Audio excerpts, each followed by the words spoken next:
We are back with another reflection on the Daily Vedantic, and today's episode is on gratitude. Gratitude is a term that is used quite often in our modern world, and I'm grateful for it, thankful for it.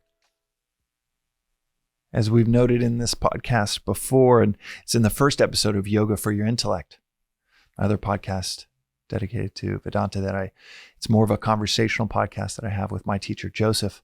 And in the first episode, he had a phenomenal knowledge bomb that gratitude and desire cannot coexist. So if we ever find ourselves in a moment of despair within desire, something isn't going our way, something's distracting us from our day-to-day because we want something to go our way. When we're lost in the mire of desire, one of the ways that we can get out of it is to shift our mind. Use the power of the intellect, our subtler equipment within us, shift it towards gratitude, shift the mind towards gratitude instead of towards acquisition of more. But what does this philosophy say about gratitude itself, or the practice of gratitude? It goes so far beyond a gratitude journal or practicing it here and there, cultivating a sense of gratitude. When you get into the 3 daily practices of Vedanta, the first is question everything. The second is do not take anything for granted. Don't take anything for granted. And the third is to study, reflect daily. That second bucket, that is pure gratitude. I find it so much more beautiful than just be grateful, practice gratitude, keep a gratitude journal. If you keep a gratitude journal, maybe you write down 5, 10, 15 things that you're grateful for in the morning. And that's great. That can be a really healthy practice. But don't take anything for granted. That is a whole other level. You might have 14 things that you write down in a gratitude journal in the morning, but don't take anything for granted. That is, you just got a cancer diagnosis. Don't take it for granted. You just got let go from a job. Something is causing you suffering, or impending suffering is on the horizon. What does this philosophy say about gratitude?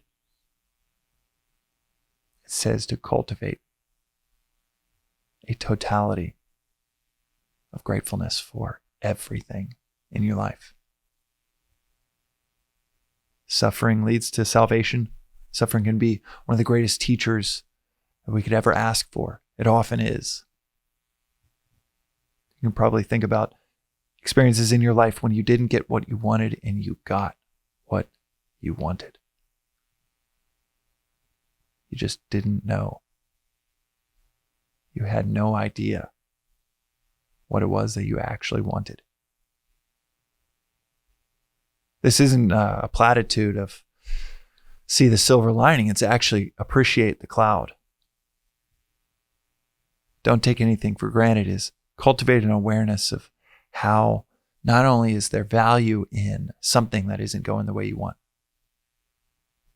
but how that value is invaluable